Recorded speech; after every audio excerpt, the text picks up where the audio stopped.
मणि और कांच की तुलना कैसी है? एक तरफ मणि रखी हो, दूसरी तरफ कांच को अदला बदली किया जाए तो क्या ठीक लगता है क्या? अरे क्या महाराज, कांच कांच ही रहेगा।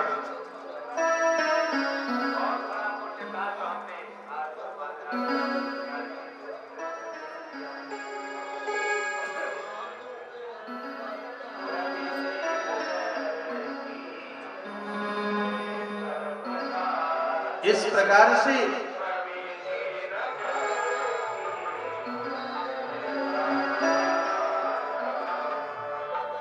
बताते हैं कि उन्हें आश्रम पर बैठकर, और अब समझ में बात आ गई। सुखदेव जी महाराज राजा परीक्षित को कथा करने के लिए सावधान कर और पुनः जो है कथा कहने लगे।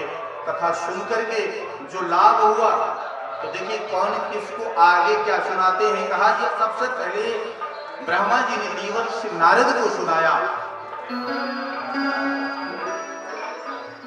नारद जी जो है वह अपने पिता ब्रह्मा जी से इस कथा का श्रवण किए थे, सुने थे। इसकी महिमा को, इसकी महत्ता को जब उन्होंने श्रवण किया तब इसका लाभ वो देखा कि जी कितना महत्वपूर्ण है।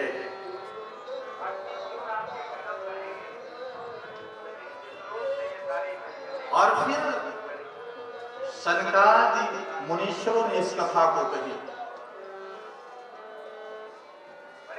हाँ, नारद जी ने एक बार देखा क्या कि एक घटना घटी हुई। एक बार नारद जी इधर उधर तो भ्रमण करते ही रहते हैं, तो एक बार वो भ्रमण कर रहे थे। तो भ्रमण करते करते वो एक स्थान पर पहुंचे। वहां देखते क्या है कि वहां एक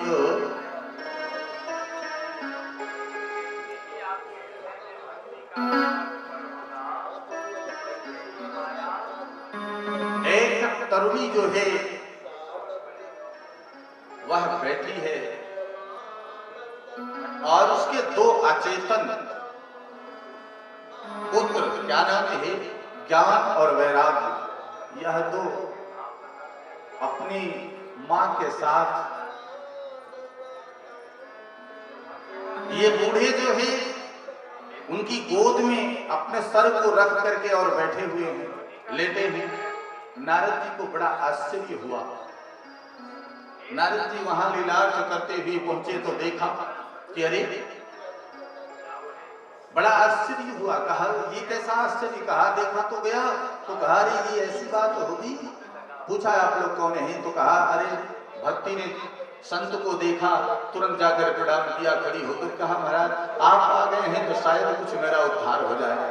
संत का जीवन में आना यह कुछ अच्छा सूचक होता है, उसके जीवन में सुधार होने वाला होता है। तो इस प्रकार से जो है जब नारद जी वहां पर मिलते हैं तो उन्होंने पूछा कि क्या है। उन्होंने सारी घटना को कह सुनाया।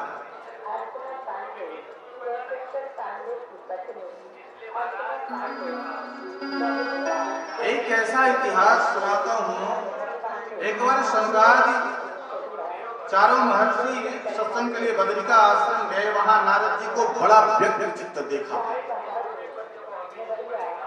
वहां क्यों देखा? अब यही भक्ति जो थी,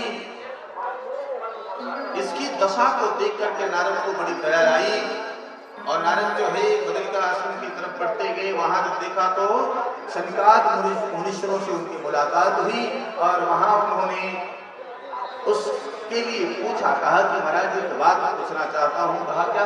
कहा एक समस्या है। पूछा कि आप बड़े व्यग्रचित्त दिखाई दे रहे हो। तो कहा महाराज एक बड़ी समस्या आ गई है। कहा क्या है? कहा आइए आपको दिखाता हूँ। और वहां ले गए तो दिखाया कि महाराज यह एक घटना वहां घटी कि एक बूढ़ी अचेतन एक तरुणी वहां पर बैठी हुई है, वो उसकी अचेतन है। उसने तो उन्होंने तप करने की जो है आकाशवाणी उन्होंने तप किया और तप करने के पश्चात जो दिखाई पड़ा तब उन्हें आया कि ज्ञान यज्ञ करवाओ। और तब यह बद्रिका आश्रम में वहां से जब यह गंगा घाट पर नीचे आते हैं बद्री नारायण से, तो आनंद नामक गंगा घाट पर आकर के और निवेदन करते हैं। और किससे निवेदन किए? सनक सनंदन सनातन सनत कुमार जैसे। और निवेदन करके यह कहते हैं कि महाराज इसके उद्धार के लिए कोई उपाय बताएं। तो उन्होंने बताया समस्या का समाधान कि ये है। और इस प्रकार से वहां पर श्रीमद् भागवत ज्ञान यज्ञ का अनुष्ठान किया गया, यज्ञ किया गया। और उस यज्ञ का प्रभाव ये हुआ कि भक्ति जो है वो क्या हो गई? भक्ति भी तरुणी हो गई, ज्ञान वैराग्य भी जो है तरुणा हो तरुण अवस्था में आकर के वहां नाचने लगे। तो देखिए ये जगह जगह पर भागवत की महिमा का जो है विस्तार से चर्चाएं हुआ करती। अब भक्ति युवा हो गई, तो भक्ति युवा होने के बाद नारद जी ने एक ही बात कही थी कि जहां यह कथा हो रही हो वहां तुम्हें इसी प्रकार से नाचना होगा। कैसे नाचना होगा? वहां पहुंच करके भक्ति को यह ऐसा वचन जो है भक्ति रानी ने दिया नारद जी को कि हाँ जहां जहां यह श्रीमद् भागवत की कथा होगी वहां मेरा प्रादुर्भाव हो जाएगा, मेरा प्राकट्य हो जाएगा और मैं अपने पूर्ण वेग के साथ में उसके हृदय में निवास करूंगी। भक्तों के हृदय में अब मेरा निवास रहेगा। तो महाराज भक्तों के हृदय में तब से भक्ति रानी का निवास होने लगा। तो जहां भक्ति रहेगी वहां ज्ञान और वैराग्य स्वतः बने रहते हैं।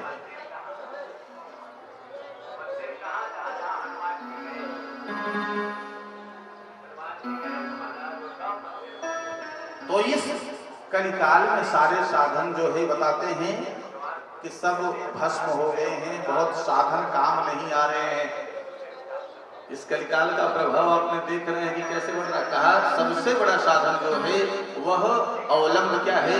राम नाम। इसमें भी जो महामंत्र मिला श्रीमद् भागवत से उद्धृत होकर के जो महामंत्र मिला वो क्या मिला? कल्याण मंत्र क्या था? ओम नमो भगवते वासुदेवाय। इसलिए भागवत नाम से जिसको प्रेम हो जाए, मैंने एक चीज बार बार निवेदन किया आप लोगों को, साधना में बहुत बताया, बड़ा विस्तार से इस पर पकड़वाने की कोशिश किया कि महामंत्रों को पकड़ो जिससे आपका उद्धार होगा। जो हमें मिला वो चाहे भागवत का सार रहा हो और चाहे रामायण का सार रहा हो, सार क्या है? एक ही है, वो क्या है? महामंत्र है। सुनो तो सब, लेकिन उसके बाद श्रवण करते हुए आप उस स्थान तक आपको पहुंचना है। तो महामंत्र जब पकड़ में आ जाएगा तो ये महामंत्र जिन जिन ने पकड़ा उसका कल्याण हो गया। तो ये भागवत से ही ओम नमो भगवते वासुदेवाय, ओम नमो नारायणाय। तो इस प्रकार से जो अपने अवलंब का आश्रय लेकर इसको क्यों सुनते हैं? इसका कहा सुनने का ये कारण है ना कि महाराज आपका हृदय पवित्र हो जाएगा, निर्मल हो जाएगा, उसके बाद मंत्र का जाप करो, तब देखो क्या होता है। कैसे होगा? पहले आपका हृदय पवित्र हो जाए और इसके बाद इसके श्रवण करने से भक्ति आपके हृदय में विराजमान हो जाएगी और इसके बाद फिर आप मंत्र का जाप करो, तब देखो प्रकाश कैसा होता है। इसलिए सत्संग बहुत जरूरी है। आप सभी लोग सत्संग से लगे रहो, सत्संग करते रहोगे तो कल्याण होता ही रहेगा। वहां से कुछ अच्छी अच्छी चीजें ग्रहण करने योग्य आपको प्राप्त होती रहेंगी, जिससे समय पर उद्धार हो जाता है जीव का।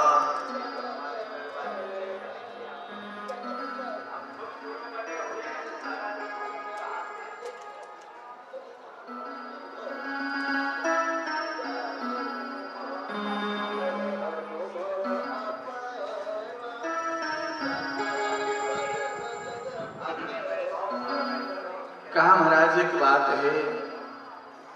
कहा क्या? कहा एक दिन एक चीज दिखाई पड़ी। कहा किसको?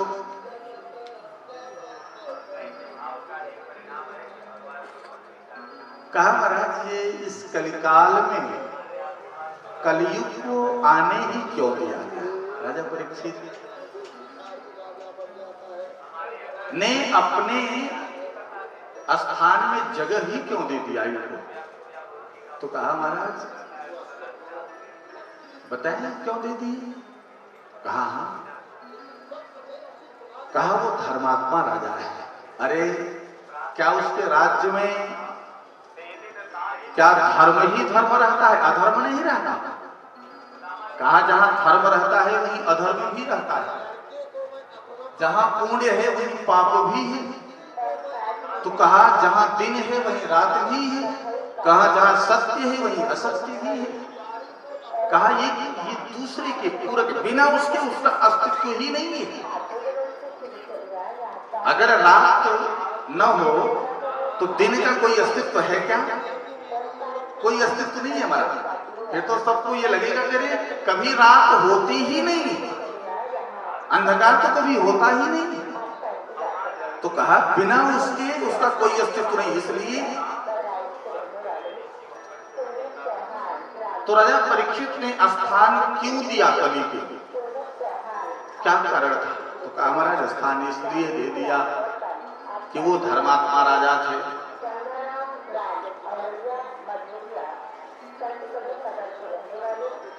एक बार श्रृंगी पुत्र समीर जो है वह जाते हैं जंगल में, वहां देखते क्या है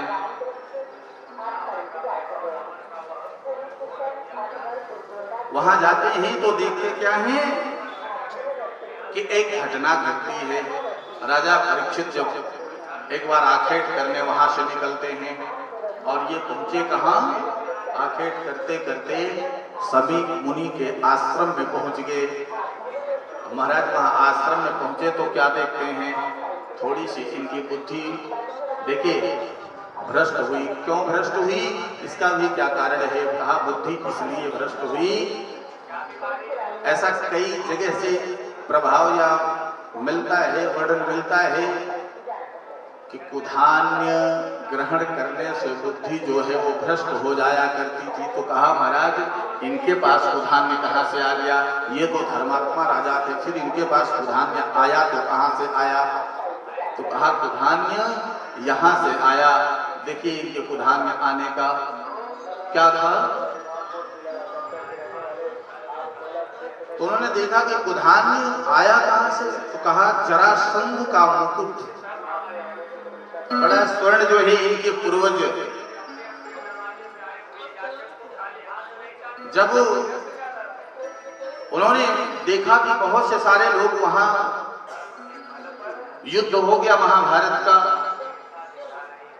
पांडवों की विजय हो गई, तो उसमें उन्होंने देखा तो एक घटना घटी। कहा क्या घटी?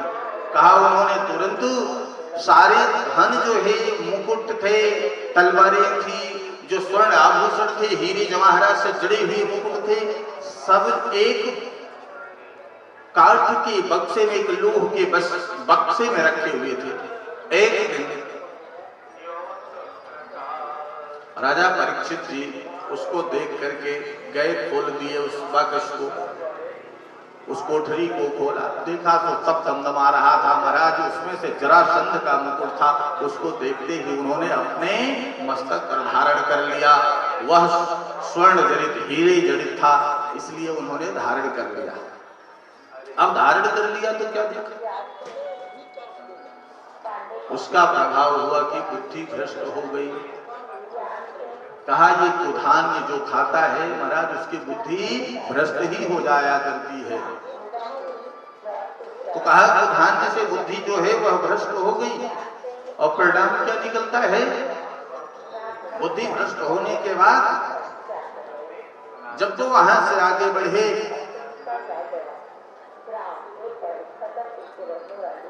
तो समीक मुनि के आश्रम में पहुंचे। अब आखेट करने लगे और वहां गए तो देखा कि समीक मुनि जो है वह समाधि लगाए भगवान के ध्यान में दत्तचित्त हैं, और ध्यान में दत्तचित्त होने के कारण अब उन्होंने इधर उधर देखा आवाज भी लगाई पर वो बोले नहीं।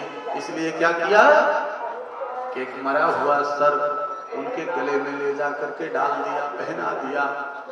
अब उस सर्प का प्रभाव क्या हुआ कि महाराज उस सर्प का प्रभाव क्या हुआ कि वह सर्प जो है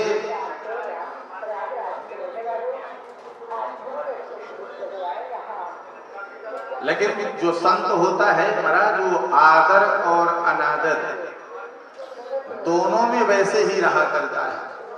वो बहुत अनादर हो जाए तो विचलित नहीं होगा और आदर हो जाए तो बहुत खुश नहीं हो जाएगा, दोनों चीजें होती हैं। तो कहा ये ऐसे संत हैं समय मुनि कि उनके गले में वह मरा हुआ सर्प डाल करके वो आगे बढ़े, लेकिन पुत्र को क्या पता था। और पुत्र जैसे ही आया उनके पुत्र का नाम श्रृंगी था। श्रृंगी ने न इधर देखा न उधर देखा और तत्क्षण उन्होंने गंगा जल उठा करके और श्राप दे दिया। कहा जिसने भी इस मेरे पिता के गले में मरा हुआ सर्प डाला है उस दुष्ट की 7वें दिन ही मृत्यु हो जाए, ऐसा श्राप दे दिया। तो कहा महाराज ऐसा श्राप पाने के बाद जब इस प्रकार से श्राप हुआ और वैसे ही उनकी दृष्टि खुल गई। समय जी ने कहा अरे पुत्र ये क्या तुमने कर दिया, ऐसा क्यों कर दिया, क्या क्या कारण है ऐसा करने से, ऐसा क्या कारण है कि तूने जो है श्राप दिया। अरे जानता भी है कौन है। कहा नहीं।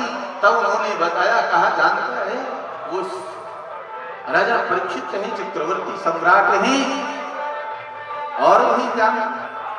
कहा वो अपनी बुद्धि से नहीं किए, कहा वह कली का प्रभाव उस पे हो गया है।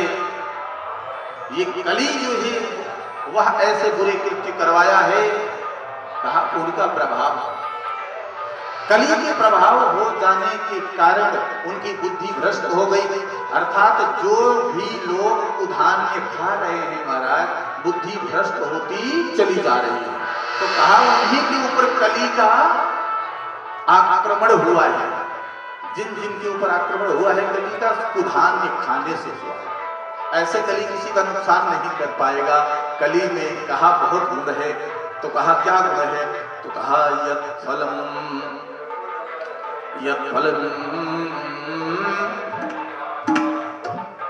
और यत् फलम नास्ति तपसा न योगेन समाधिना तत् फलम लभते सम्यक कलो केशव कीर्तना।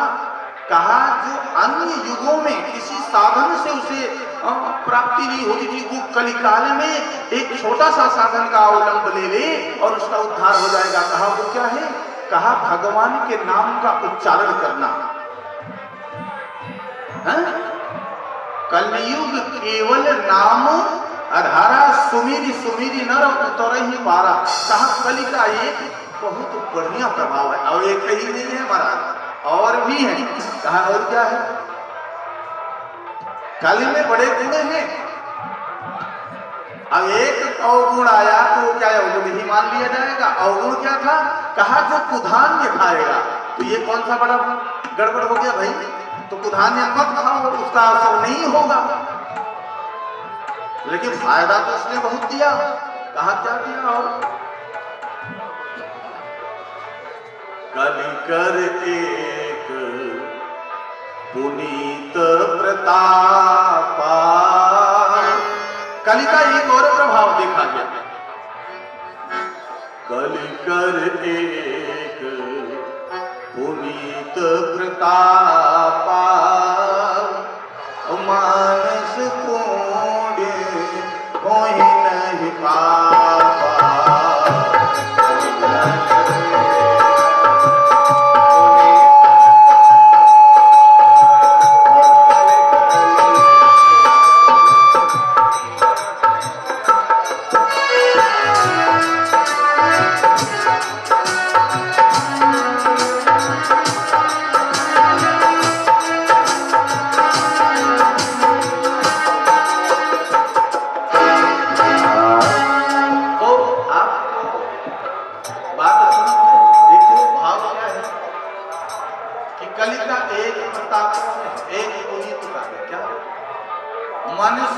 किया गया पाप जो है वो नहीं लगेगा। ये कलिकाल में एक और अच्छा साधन मिल गया। महाराज अगर मानसिक पाप आपसे हो रहा है तो कोई बात नहीं, देखो एक हुक्म है पर बाकी से सावधान है, ऐसा नहीं। तो यह कुछ इसके और भी प्रभाव है। इस प्रकार से कहा यत् फलम नास्ति तपसा न योगेन से, जो फल समाधि में हजार हजार वर्ष तक लगे रहते थे संत महात्मा लोग, वो आज सिर्फ भगवत नाम का अवलंब लेकर के और सुमिर सुमिर पार हो रहे हैं। तो इतना सहज साधन आपको कल ने उपलब्ध करा दिया है। तो ये कलयुग का प्रभाव है। तो महाराज अब हमें, और ऐसा नहीं है कि कोई भी युग ऐसा नहीं था जिसमें अत्याचारी न रहे हों, किसी भी युग में। अरे आपने देखा त्रेता का भी तो वो युग था जिसमें रावण जैसा जो है अत्याचारी, कितने राक्षस थे, कितने संतों का वध कर दिया गया, क्या उसमें नहीं थे? क्या द्वापर की बात भूल गए आप? द्वापर की बात भूल गए? 16,000 कन्याओं को भौमासुर जैसे राक्षस ने बंदी बना लिया। तो क्या उस युग में नहीं था? तो कहा इसमें अवधि कम हो जाएगी, मनुष्य की आयु इसमें कम हो जाएगी, इसलिए इस आयु में रह करके लोग कोई भी साधन करें अथवा न करें, पर एक साधन जरूर करते रहिए। वो क्या है? भगवत नाम का स्मरण। उठते बैठते सोते जागते चलते फिरते किसी भी तरीके से भगवत नाम का ही अवलंब ले लो, वह आपको पार कर देगा, इसकी गारंटी है। दूसरा कोई साधन नहीं है, आपको और कोई साधन पार करने वाला नहीं है। तो सबसे सरल सहज और मीठा, सबसे सुंदर सुगम यह आपको अवलंब भगवान के नाम का है। नाम का आश्रय लेकर के और आप इस भव सागर से पार चले जाओ। कहा महाराज ये भव सागर क्या है? कहा यह वह भव सागर है। कहा ये कितना बड़ा सागर होता है? कहा महाराज ये बहुत बड़ा सागर है। कहा गंगा पार किया जा सकता है, जमुना पार किया जा सकता है, कहा समुद्र भी लोग पार कर ले रहे हैं, पर भव सागर पार नहीं पा रहे हैं। कहा क्यों, क्या कारण है? कहा यह इतना बड़ा है। कहा इतना बड़ा और इतना गहरा है।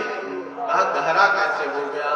कहा विषयों के सेवन करते करते ये बहुत गहरा है।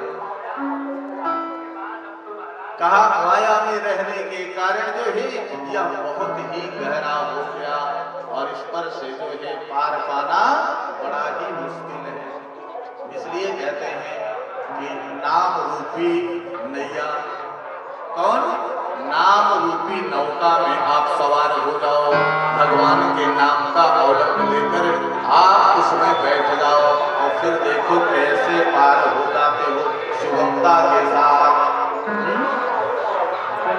इसलिए बोलते जाओ सभी लोग, सीताराम पाने को जी चाहता है, सीताराम पाने को जी चाहता है, सीताराम पाने को जी चाहता है, सीताराम पाने को जी चाहता है।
क्या है? सीताराम सीताराम।